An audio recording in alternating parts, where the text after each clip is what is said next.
According to shaman legends, the ancient Bhakti genetically manipulated animals and created mankind.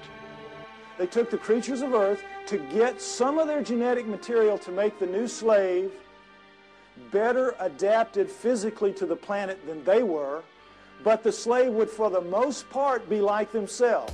We shall make the Adamu, A-D-A-M-U, which comes down as Adam, and we shall make the Adamu in our own image after our own likeness, which comes down word for word. And that is what they did. My question is to Clifford Stone. You said that you had seen aliens on a craft that had crashed. I wondered if you could describe what they looked like. I could, but it would probably take a whole lot of time. The reason I state that, when I got out in 1989, we had cataloged 57 different species. You have individuals that look very much like you and myself that could walk among us and you wouldn't even notice the difference. Not only do we know when we were created, we know where. Where? Because the oldest of us consistently kept coming in southern Africa. Next slide. And in fact, the cover of Newsweek in 1987 showed that if in fact there was an Adam and Eve, they were black. They would have to have been black.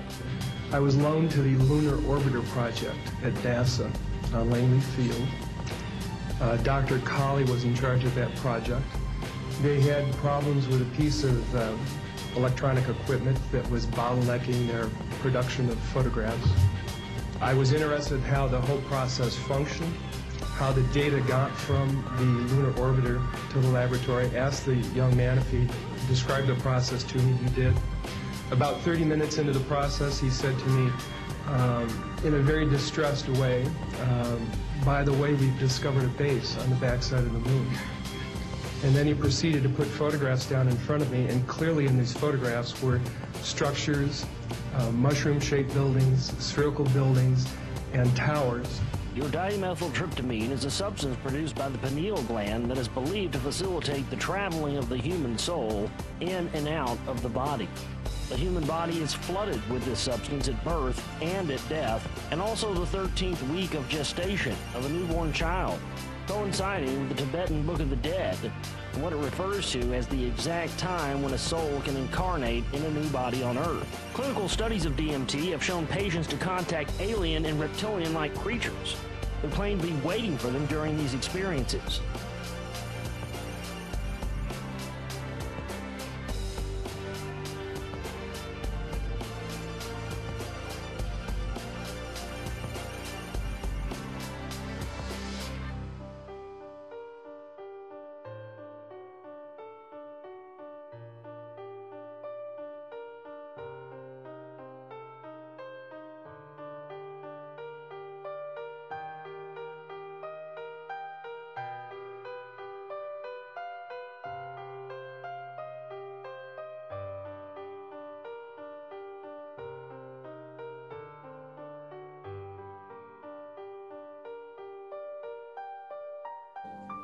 Perhaps we need some outside universal threat to make us recognize this common bound. I occasionally think how our differences worldwide would vanish if we were facing an alien threat from outside this world. And yet I ask you, is not an alien force already among us? Directed panspermia, another scientific theory, suggests that life on Earth is seeded by a race of beings from outside the planet. Not by chance, but as the deliberate activity of an otherworldly society. All living things at the most fundamental level are exactly alike. We have their bones. We don't have primate bones. We have their muscles. We don't have primate muscles. We have their skin. We don't have primate skin. We have their body pattern, their hair patterns on their body is ours. We have thickest on our front, thinnest on our back. Primates have thick on the back, thin on the front. We have their eyes, their poor night vision eyes. That's why we're not like anything else on this planet. We are them. We are genetically engineered copies of them. Is there any proof that any ancient advanced civilization was ever on Earth at any point in the dim or distant past? The pyramids, Tiwanaku, Baalbek, Teotihuacan, Stonehenge, you name it. A couple of dozen of them. All of those are impossible for human beings to recreate today.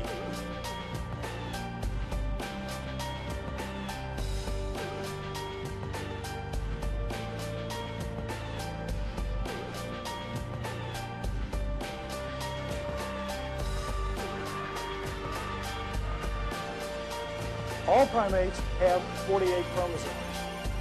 But they, the Anunnaki, have only 46 chromosomes.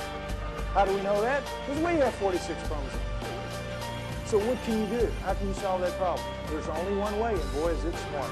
You go in and you look and you compare the chromosomes, and you find two that can be fused and will take up one space but maintain the integrity of all the chromosomal material.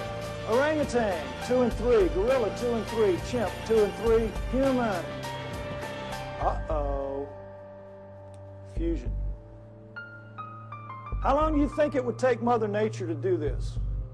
In the wild, you will get two-headed calves and six-legged goats. That's a sperm-egg misconnect. That's not something that you see steadily on and on. A little gem like spina bifida, which is not going to let you live to adulthood, nor is it going to let you reproduce if you do. What's that doing in a gene pool? What happens when a creature is born in the wild severely screwed up physically? What happens to it? Dies, right? Parents will kill it. They will not put that defect into the gene pool. You're looking at the great exception. You're looking at 28 of our most severe genetic defects, but we have 4,000 and counting. 4,000 and counting. Now, we're only 250,000 years old. We shouldn't have one.